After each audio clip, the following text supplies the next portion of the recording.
Welcome, everyone. I'd like to go ahead and welcome you if you're joining us live on the website or Twitter or Facebook. So excited that you could join us for our special Confianza Live today. Or if you're joining on the archive, I'm Sarah Otto, and I'm the founder and director of Confianza. Just a reminder before we dive in with our special guest today, that you can find all of our previous videos that we, in the most part, started since the pandemic hit as a way to stay connected with the community around us at ELLstudents.com videos. So check it out there. And for today, I'm so excited to have a very special conversation partner here to discuss the critical skills that we're all working on for self-care.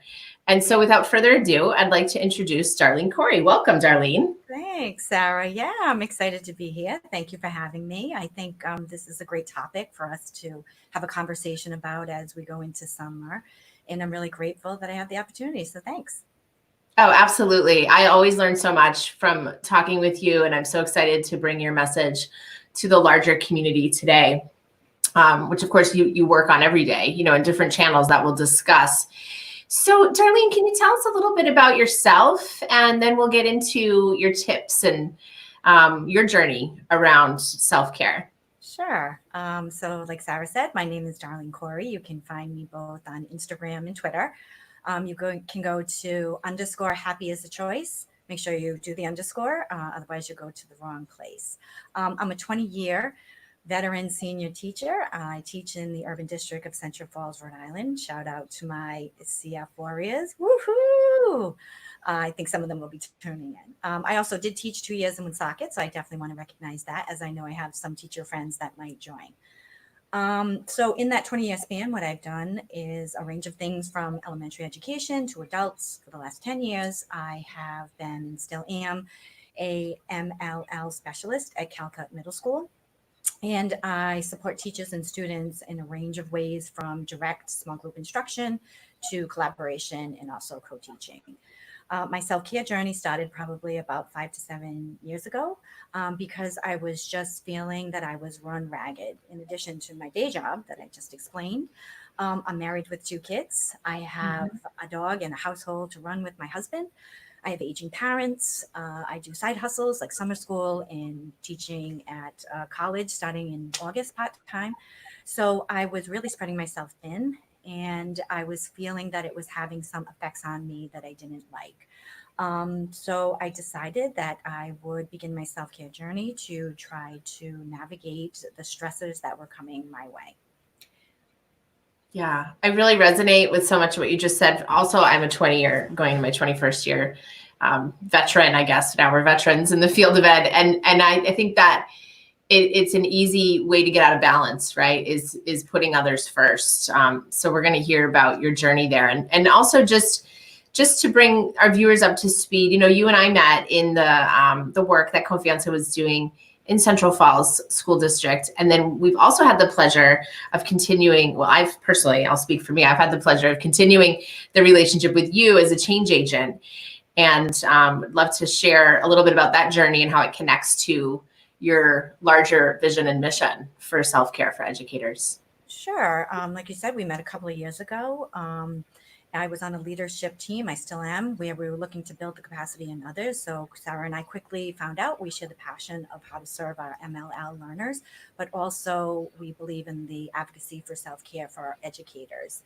And this year, we just finished the Change Agent project, where my thesis was to really dive deep into self-care for educators. And I think that it was very impactful in my own personal growth, and it also helped my colleagues at my school. So I shared some of the learnings through that change engine, and I think it was a great experience and hope to continue to do more.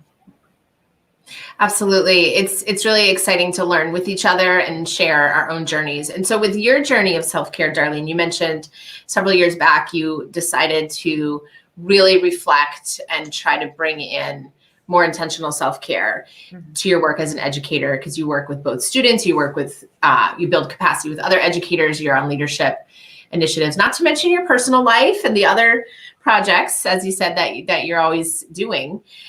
So in your journey of self-care, what is it that you discovered? Why is self-care so important? Why should we be thinking about that? And why should we be integrating self-care as educators? Yeah, really good question. In my learnings, in my experience, I see self-care as the building blocks to building resilience to cope with the stressors that come your way. It really helps you heal and restore your own wellness. The stress isn't going to go away. We're particularly stressed now because we're in the pandemic, but there will always be stress. Teachers have a very emotional job. It takes a lot out of them. We are very intertwined with our students. There have been a number of times that I sit with my students and I cry with them as I hear their struggles. And there isn't a teacher that you or I have come into contact with that hasn't done that. And then we go home and we cry some more as we're processing this. And it can be very taxing because we're so emotionally involved. And that cost of caring can take a negative effect on teachers and begin to manifest in different ways. You might be more apt to bicker with family members. You might be eating more or less. You might be skipping your workouts because you're tired. You might begin to have physical ailments or resent your job. And so the importance of self-care is to have you rebuild your wellness. So when these things begin to happen in a non-healthy way, you're able to be resilient through it all. Absolutely. And, it's so interesting. And, I've discussed this along the way, the emerging research that comes out of how the brain is impacted by stress and trauma. And I think people are particularly interested in it now, during this time of the pandemic, as you said, but it's important anytime, right? So educators can fall out of balance. I know myself, I've had multiple instances throughout my career matching exactly what you just described, and even now, 22 decades in, 20 years in, I'm constantly trying to sharpen that saw of what's it going to take to put my oxygen mask on first, as they say, because it sounds like you're saying you have to take care of yourself in order to take care of others well. Correct. And, preserve or refill some of the things that you're giving away throughout the day. So because we love our students, because we're very emotionally attached, in the education field, we tend throughout the day to give most of our empathy away, give most of our patience away, give most of our understanding away, and then we leave our job depleted. So incorporating self-care for me throughout the day has allowed me to, like you said, refill my cup, put my oxygen mask on, so then I can serve my students well, I can, be with my family well, I can really show up for myself well in all aspects of my life. Right. So this idea of social emotional support, social emotional learning for educators is essential. We can't focus on students learning unless we're doing that, is what you're saying. And it sounds like you're saying there's also a major impact on students when we take care of ourselves. So can you talk about how educator self-care, you've seen how it can impact students? Sure. I do want to, echo that point that you made about the social emotional learning for teachers and students, because it is a two-pronged approach. We are involved in hearing some of the story. We have secondary effects from hearing our students' trauma week after week, year after year, 20 years in. And we aren't really taught how to handle that. I mean, recently there's been a little bit more talk about that being a trauma-informed school on how to help with that, but not nearly enough. And I do think doing it with your students, the social emotional learning, both with self-care and them managing their own emotions, is very critical for the beginnings. It's the foundation of learning. You've talked about the 3 C's, one of them being connections with students. And I think the power of relationship has to happen before any academic learning begins, because we need that foundation to build the mutual trust, as confianza stands for, and to have a sense of community. Also talking about it with your students, modeling it, expressing what you're doing, showing that you value yourself, your worth, your self-love, and instilling that and empowering them, I think is so impactful and important to the learning. Right. I mean, we are role models. We are living examples for our students, as you're inferring, as well as to other educators in the community. So if we're not addressing our needs and loving ourselves and really taking ourselves seriously, people are noticing that, right? People are noticing that. So in your teaching, you're able to integrate some of these self-regulation skills and and some of these things with your students, just as you do in your professional learning communities. Is that right? Yes. Yep. I was trained, using the ruler technique, which is all about recognizing what you're feeling, understanding, labeling, expressing, and then regulating. And the self care merges with that perfectly. And it is all about the social emotional learning and how to really show up well for yourself so that you can have a successful day, whether it is. In your own personal life for teachers, if it's in your practice, in your teaching, Mhm. or even students, how they can show up well for themselves. Absolutely. And I've seen a lot of people, again, talk about this more these days since we're in this pandemic. Like public health is out there, and psychological mental health is something that everyone's being greatly affected by, never mind all the other issues around racial injustice and just instability, right, on every level. But you're saying this is something that you've focused on and that you want us to continue to focus on. This isn't just an event. This is a culture. This is a shift that you're promoting. Yes. Yeah, I think that it requires a mind shift and being conscious, um, you know, so that it's not seen as something that you do once a week. It's not seen as something you do one lesson with your students or Right. you do one time a week for yourself. This has to be integrated throughout the day, throughout your life. And it is a way of living, a constant practice. And I'm a never ending learning. I never stop learning. I'm always a continuous student on my self care and wellness journey. Beautiful. So that goes along with inquiry, that goes along with constant improvement. Can you tell us some of the things that you've learned that might inspire other educators as they begin or continue their own self-care journey? Sure. Yeah. When I started, like I said, 5 to 7 years ago, and the things that I hear the most as I become more vocal and more of an advocate for self care are really two things. Number one is, how do I get started? I don't even know where to begin. Like, what should I do? And the second is, I just don't have the time. So for the first one, how do you get started? For me, what worked was that I just paid attention to what lit me up. I looked at my own life and said, what do I enjoy? And I did more of it. I love walking my dog. I love planting flowers. I love really nice scents. So candles, essential oils, um, shower gels really work well for me. So just kind of preempting and having a list that you can go to, just like anything else that you plan that you want to do well, whether it's a vacation or a financial investment or a lesson plan, you have to pre-plan it and have things ready.